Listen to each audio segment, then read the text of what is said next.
Hey everyone, Dr. Jess Nerren here.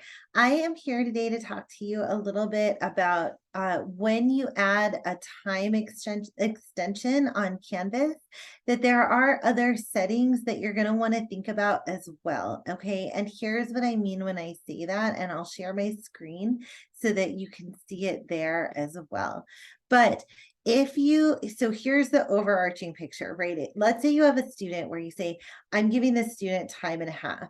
If you have in your settings that this particular test or quiz is scheduled to close at a certain time, that will actually override that time and a half, or that double time or whatever it might be. It has to fall within the time of the test, or the test will still time out. It can be kind of complicated to get it up and going again.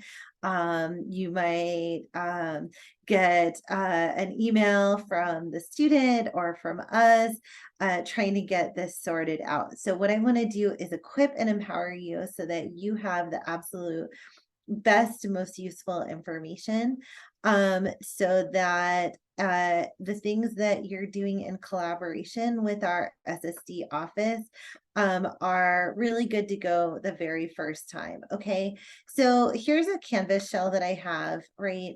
So all I did is I just went to the quizzes section, and you'll see a bunch of quizzes in here. Even if they've already been taken, this part is still editable, right?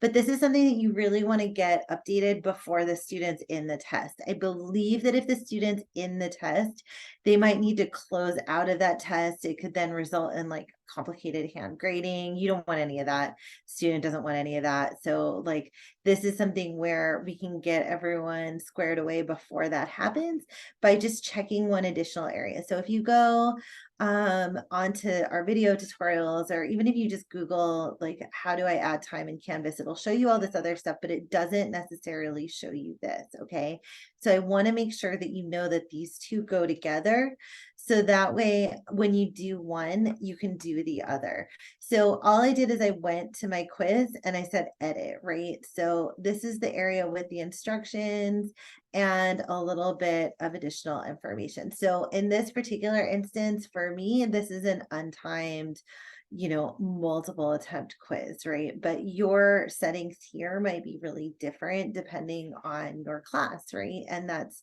a good thing because all of us teach differently. However, one thing that's going to be the same no matter what is you're also going to want to think about this box down here, right? So let's say the test is assigned on August 21st. If, for instance, you have an until date where the test would then close beyond that date, that can turn off your extra time. So one thing I really recommend is either have this date really, really far out, like you can see that I do here, right? Have the date really far out, or have it be blank. That's going to be a really good safe bet, just to make sure that these two don't conflict, because they can. And even though it doesn't say it here, this box will override your test extensions if it leaves this window. This window is harder and faster than your testing extensions. So something to think about, either put a date really far in the future, or just if you leave it blank, then the two won't conflict with each other.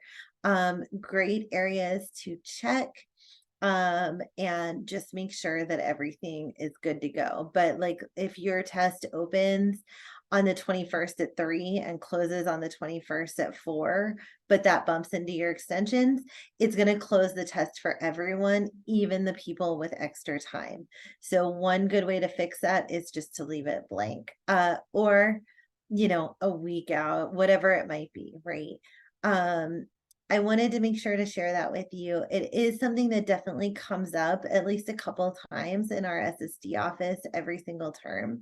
And I want our collaborations together to be as stress-free and successful as humanly possible. So this is just an area to think about, so that way, as you're extending time, you're also extending the window where the test is open, so that the two don't accidentally override one another. Alrighty, that's it. I hope that was helpful, and I'll see you in the next video.